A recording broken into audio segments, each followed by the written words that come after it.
네, 안녕하세요.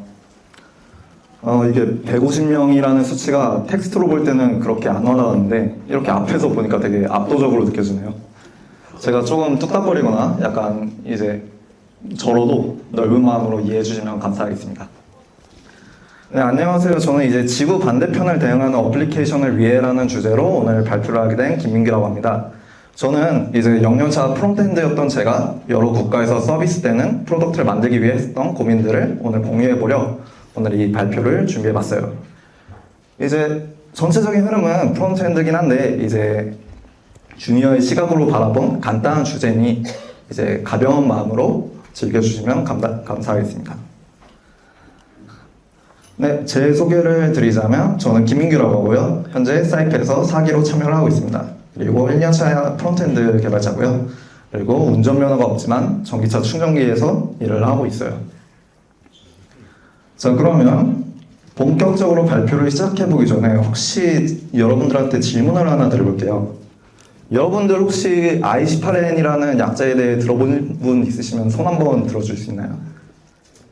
네, 다들 많이 알고 계시죠? 네, 여러분들도 아시다시피 i18n은 인터내셔널리제이션의 약자로 다양한 언어와 지역의 사용자들이 프로덕트를 사용할 수 있도록 구성하는 과정을 의미합니다. 자, 그렇다면 프론트엔드에서의 국제화를 하기 위한 요구사항으로는 어떤 게 있을까요? 네, 첫 번째로 당연히 언어를 지원해줘야 합니다. 그리고 각 국가별로 현재 화폐 단위 또한 포매팅을 해줘야겠죠.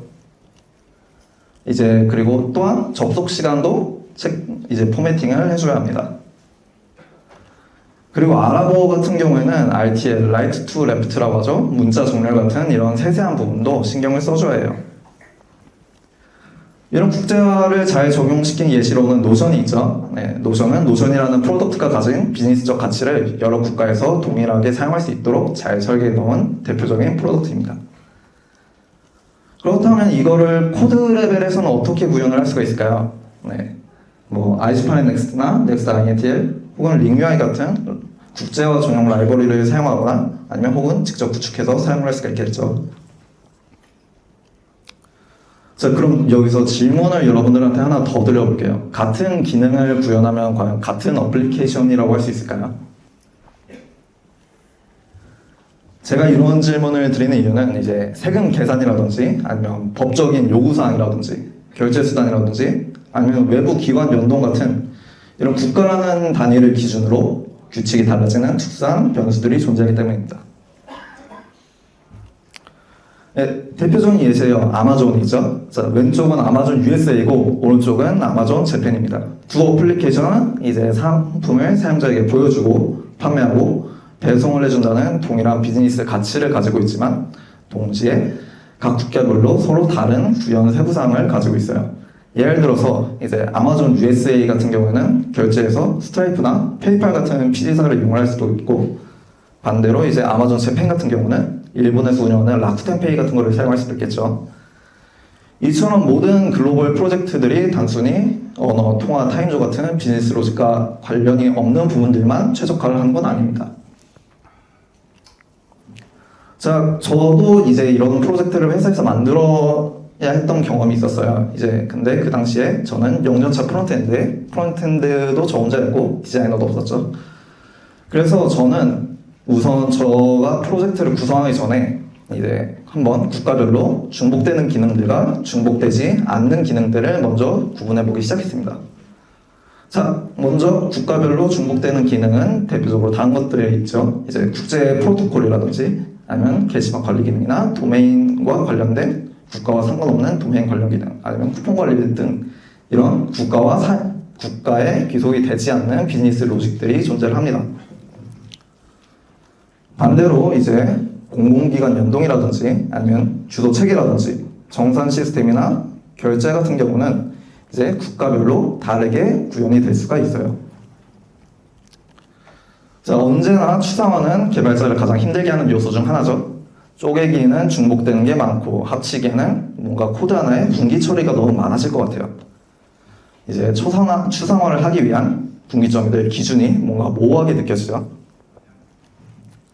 이걸 해결하기 위해서 우선 첫 번째로 모노레포를 사용해 봅시다. 우리 이제 흔히 생각할 수 있는 방법 중 하나죠. 이제 이미지는 대표적으로 터보래퍼를 사용했지만 이제 JS 진영에서는 NX라든지 르나 같은 다른 모노래퍼 툴을 사용할 수도 있습니다. 이제 국가별로 공통적으로 사용되는 모듈들을 분리해서 패키지로 관리를 해볼 수가 있을 것 같아요. 이렇게 말이죠. 자, 이렇게 모듈별로 분리를 해서 이제 처음에는 잘 풀어가나 싶었는데 이제 우리는 몇 가지 문제에 부딪히게 됩니다. 첫 번째 문제는 패키지를 관리하는 게 오히려 너무 복잡해지기 시작해요. 이제 패키지를 계속해서 분리를 하다 보니까 반대로 패키지들이 너무 무의미하게 많아지는 경우도 있고, 또 동시에 이제 모듈을 하나를 만든다고 가정을 했을 때도 이걸 어느 패키지에 넣어야 할지, 아니면 내가 새로운 패키지를 만들어서 거기에다가 이 모듈을 넣어야 할지 고민 또한 하게 됩니다. 여기서 따라오는 두 번째 문제로 이제 상호참조 문제 또한 발생을 할 수가 있어요. 상호참조 문제는 이제 패키지가 많아지니까 이제 서로 연관된 패키지들을 이제 파악하기가 힘들어지고, 이런 와중에 패키지가 이런 식으로 서로를 참조하게 되면은 이제 참조의 근원이 뭔지를 찾지 못하게 되어서 어플리케이션이 뻗을 수도 있겠죠. 자, 그래서 저는 이런 문제를 해결하기 위해서 모노래퍼에 레이어 아키텍처를 조금 추가해보면 어떨지 생각을 해봤어요. 자, 모노래퍼 레이어 아키텍처의 원칙은 기존의 레이어 아키텍처와 크게 다르진 않습니다. 이제 첫 번째로 하위 레이어는 상위 레이어를 의존하지 않는다. 두 번째로 각각의 레이어들은 책임을 기준으로 분리를 한다. 그리고 세 번째로 책임 이외에도 외부 모듈의 의존 또한 판단을 한다가 있습니다. 자, 글로만 봤을 땐 이해가 잘 가지 않을 수도 있으니까 한번 그림으로 알아볼게요. 우리에게는 하나에 구현해야 될 큰 코드 덩어리들이 있습니다. 우리는 이걸 주로 프로덕트라고 불러요. 앞으로 저희는 이 하나의 프로덕트를 상위 레이어와 하위 레이어를 기준으로 차근차근 쪼개기 시작해 볼 거예요. 이제 예시로 글로벌 쇼핑몰을 간단하게 만들어 본다고 생각을 해봅시다. 우선 첫 번째로 이제 실제 패키지를 호출하는 어플리케이션 레이어와 이제 호출을 당하는 측인 패키지로 구분을 해볼 수가 있을 것 같아요. 이제 이 어플리케이션 레이어에는 LKR이나 MUS 같은 실제 각 국가에 호스팅되는 어플리케이션들이 존재를 하게 됩니다. 이는 이제 인프라나 빌드에서의 분기점이 되기도 하죠. 다음으로는 이제 도메인 레이어가 있어요. 여기에는 이제 국가에 종속적이지 않은 도메인의 비즈니스 모듈들이 존재를 하는 도메인 패키지가 위치를 하게 됩니다. 이제 도메인 패키지의 모듈들은 이제 미국이든 한국이든 동일한 기능을 사용자에게 제공을 하는 모듈들이 모여 있어요. 그리고 다음은 서비스 레이어에 쿼리 패키지가 존재를 해요. 이제 이거는 특별한 역할이 있다기보다는 도메인 레이어에서 호출하는 HTTP 통신 모듈이나 혹은 DTO나 조드나 리액트 쿼리를 랩핑한 커스텀 훅 같은 것들이 존재를 하게 됩니다. 그 이후로는 UI 레이어에 UI 패키지가 있어요. 이제 범용적으로 사용 가능한 UI 컴포넌트들이 모여있는 패키지고요. 그 다음으로는 리액트 유틸리티 레이어가 있습니다. 여기에는 리액트를 의존하는 유틸리티 모듈들이 존재하는 레이어로 이제 커스텀 훅들이 모여있는 훅스 패키지나 아니면 전역 상태와 관련된 스토어 패키지가 있어요. 마지막으로 최하단에는 이제 퓨어 유틸리티 레이어가 존재를 하는데, 여기에는 이제 리액트를 의존하지 않는 이제 유틸리티 함수들이 모여있는 UTS 패키지와 이제 현지화와 관련된 유틸리티들이 모여있는 로켓 패키지가 위치를 하게 됩니다. 이렇게 우리는 총 6단계 그리고 10개의 패키지로 프로덕트를 쪼개볼 수가 있었어요. 그런데 이렇게 쪼개놓고 나니까 또 다른 고민이 하나 생깁니다. 이거를 과연 남들이 봤을 때 직관적이라고 할 수 있을지가 고민이었어요. 왜냐면은 우리는 이미 레이어 아키텍처에 대한 피로감이 어느 정도 있었거든요. 이제 프론트엔드 씬에서 제시된 대표적인 레이어 아키텍처로는 두 가지가 있죠. 네, 아토믹 디자인 패턴과 FSD, 피처 슬라이스드 디자인입니다. 이제 두 아키텍처에 공통적으로 나왔던 의견으로는 레이어 경계가 약간 모호하다라는 의견들이 많았어요. 이제 아토믹 디자인 패턴 같은 경우에는 아톰이랑 몰큘 그리고 오가니즘의 기준이 약간 모호하지 않나라는 의견이 많았고, 그리고 FSD 같은 경우에는 그 부분을 어느 정도 해소하기 위해 노력을 많이 했지만 이제 사용자마다 레이어를 나누는 기준이 각각 다르다라는 의견들이 많았습니다. 그래서 저는 이제 현재 구조에서 분기 처리를 할 수 있는 게 어떤 게 있을지를 찾아봤어요. 우선 첫 번째로 어플리케이션 레이어와 도메인 레이어 사이는 이제 국가에 대한 의존성을 기준으로 호스트 측과 리모트 측으로 나눠볼 수가 있었습니다. 그리고 그 다음으로는 서비스 레이어와 UI 레이어 사이에 있는 이제 저희 도메인의 비즈니스 로직과의 연관성을 기준으로 나눠볼 수가 있었고요.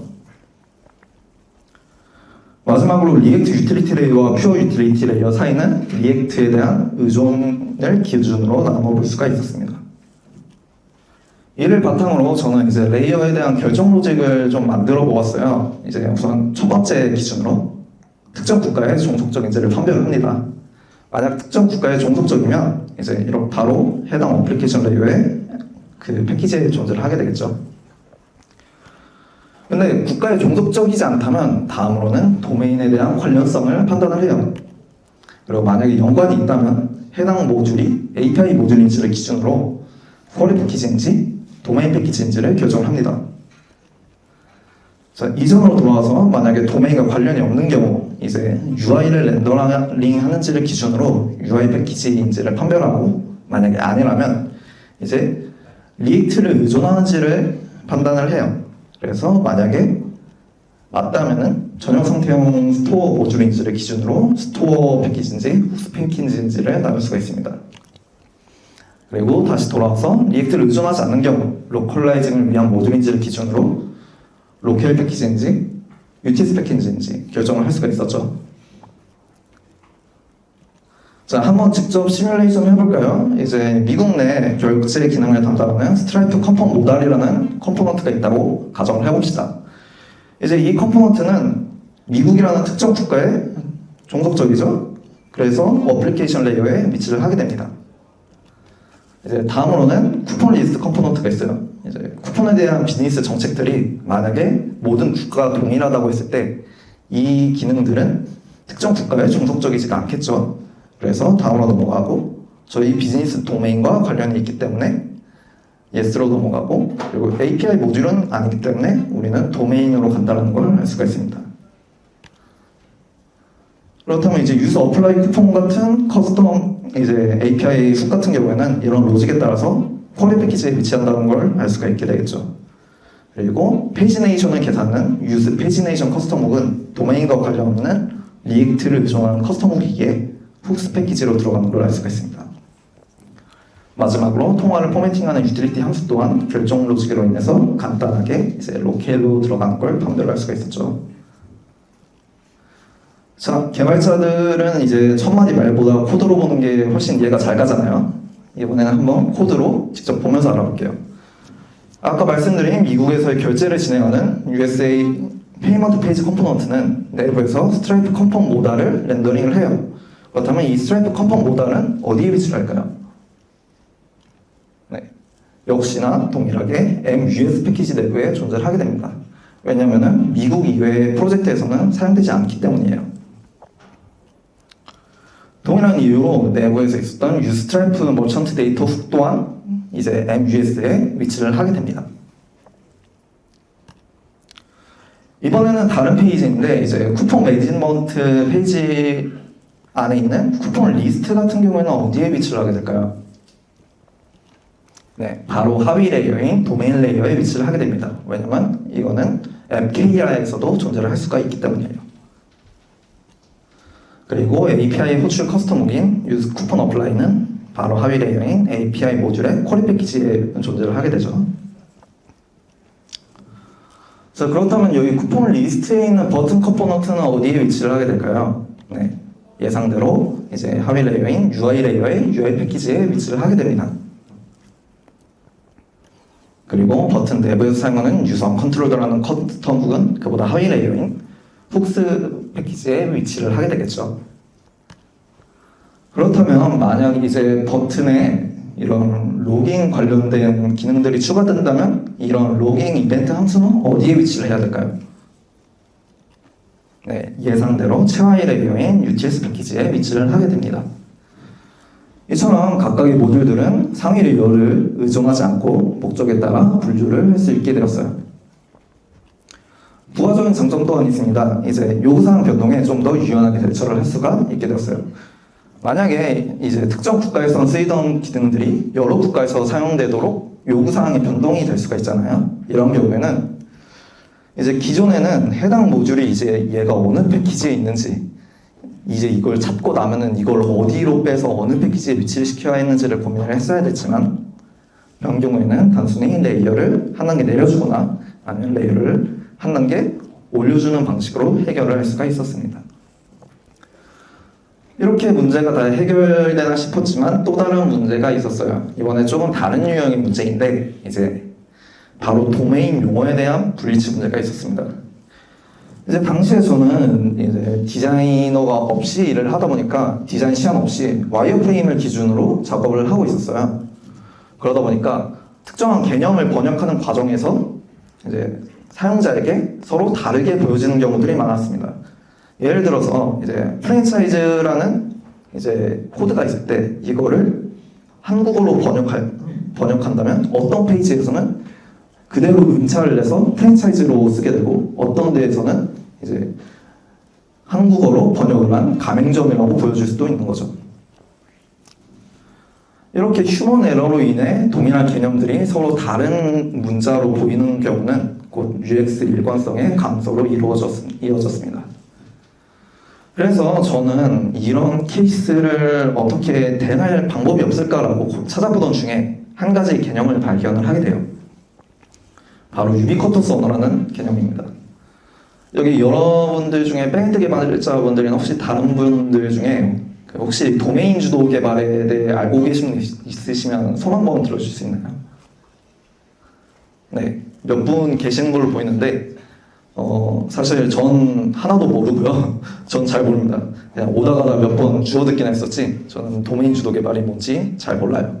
하지만 이런 부족한 지식으로 설명을 조금 드려보자면 이제 유비쿼터스 언어는 도메인 주도 개발에서의 핵심 개념 중 하나인데 이제 개발자가 도메인 전문가가 의사소통에서 효율적이고 정확한 소통을 위해 공통 언어 시스템을 만드는 것을 의미를 합니다.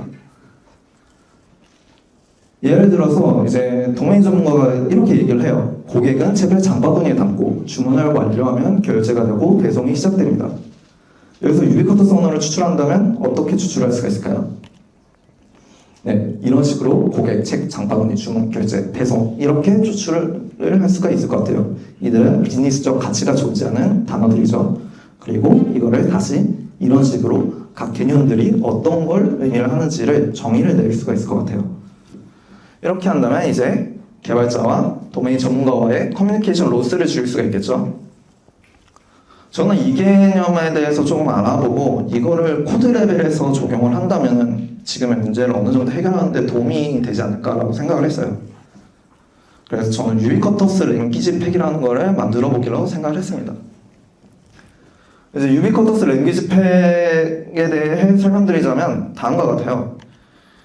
일반적으로 우리는 이런 비즈니스 로직에 사용되는 엔티티들을 이런 식으로 인터페이스로 변환하여 코드에서 재사용 가능하게 구현을 해놓죠.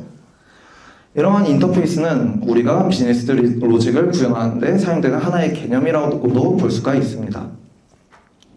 그렇다면 이러한 인터페이스를 참조해서 개념들을 고정된 리터럴로 표현을 해보면 어떨까요? 이렇게 유비쿼터스 언어팩을 구현해서 재사용 가능한 용어집을 코드 레벨에서 구현을 할 수가 있었습니다. 그리고 엔티티의 경우에는 이제 서로 관계를 가지고 있는 경우도 많은데 이처럼 기존에 만들어둔 다른 언어팩들을 참조하게 하여 단 한 번의 수정으로도 여러 곳에서 한 번에 반영이 될 수 있게 구현을 할 수가 있었어요. 그리고 이렇게 만들어 놓은 언어팩들은 이제 프랜차이즈 리스트나 아니면 오너폰 같은 여러 컴포넌트에서 개념을 표시하는데 이런 식으로 사용을 할 수가 있었습니다.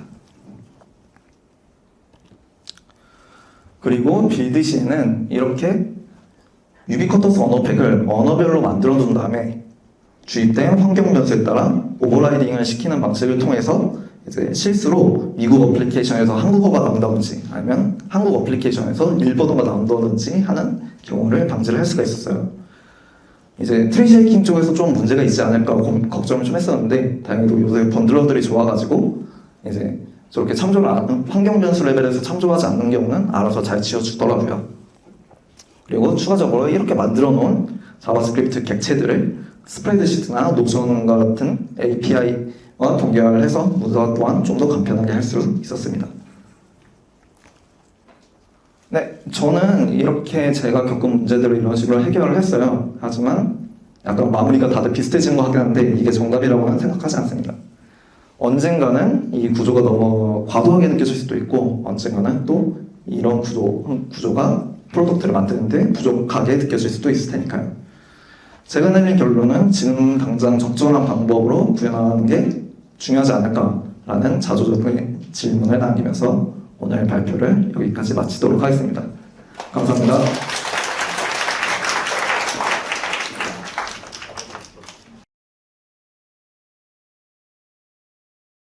이제 저 같은 경우에는 터블레프를 사용할 때 이제 빌드 이전에 그냥 데브 레벨에서도 이제 HIMR을 실행하기 전에 뻗어버리더라고요. 그래서 저 같은 경우에는 그게 트리거가 됐었고, 이제 그리고 아시아나 이런 유럽 같은 대륙에 대한 분리를 얘기를 하셨는데, 이거 같은 경우에는 이제 굳이 아시아나 유럽이 아니더라도 특정 법률에 따라서도 분리가 될 수 있을 것 같은데, 그 경우에는 저라면은 도메인과 어플리케이션 레이어 사이에 하나의 레이어를 추가를 해서 이제 그 부분에 이제 특정 국가들이 사용할 수 있는 모듈들을 넣어줄 것 같아요. 이 부분 같은 경우에는 사실 저는 어느 정도 이제 조직의 규모가 좀 많이 따른다고 생각을 합니다. 저 같은 경우에는 이제 제가 개발을 전부 하기 때문에 이제 제가 작업하기 가장 편한 구조인 모노레포를 사용한 거고요. 사실 저는 모노레포가 핵심이라기보단 이제 이 레이어를 나눈 거에 좀 중심이 있다라고 생각을 해요. 사실 굳이 모노레포를 쓰지 않고도 이제 코드 레벨이라든지 아니면 폴더 레벨에서 구분을 할 수 있지만 저는 그냥 제가 편하게 쓰기 위해서 모노레포를 사용을 하였고요. 이제 이때 도입을 고려할 만한 프로덕트의 사이즈는 이제 조직이 추구하는 방향에 따라서 맞추면 되지 않을까 싶습니다. 이 부분도 어느 정도 비슷한 의견을 가지고 있는데요. 이제 모노레포를 도입한 이유는 이제 말 그대로 제가 프로젝트를 관리하기 더 편하게 하기 위한 게 컸고요. 이제 그리고 그러다 보니까 사실 이 모든 것들은 코드 레벨이랑 디렉토리 레벨에서 해결이 가능하다고 생각을 해요. 이제 본인들이 이제 사용하기에 가장 적절한 방법을 찾으면 되지 않을까 싶습니다. 네, 저 같은 경우에는 근데 개인적으로 저는 이제 리액트 쿼리를 전 쿼리 팩토리 형식으로 이제 쿼리 옵션들을 만들어주고 쿼리 커스텀 훅도 만들어주고 그리고 뮤테이션 훅도 만들어주는 편이에요. 왜냐면은 저는 이런 인밸리데이트 캐시 같은 거를 한 파일에서 관리하는 걸 좋아하기 때문에 저는 그런 식으로 사용을 하고 있었습니다. 그래서 훅으로 하실 수밖에 없었던 이유라기보다는 제 개인적인 선호로 인해서 커스텀 훅을 미리 다 만들어 놓고 호출해서 쓰는 방식을 택했어요.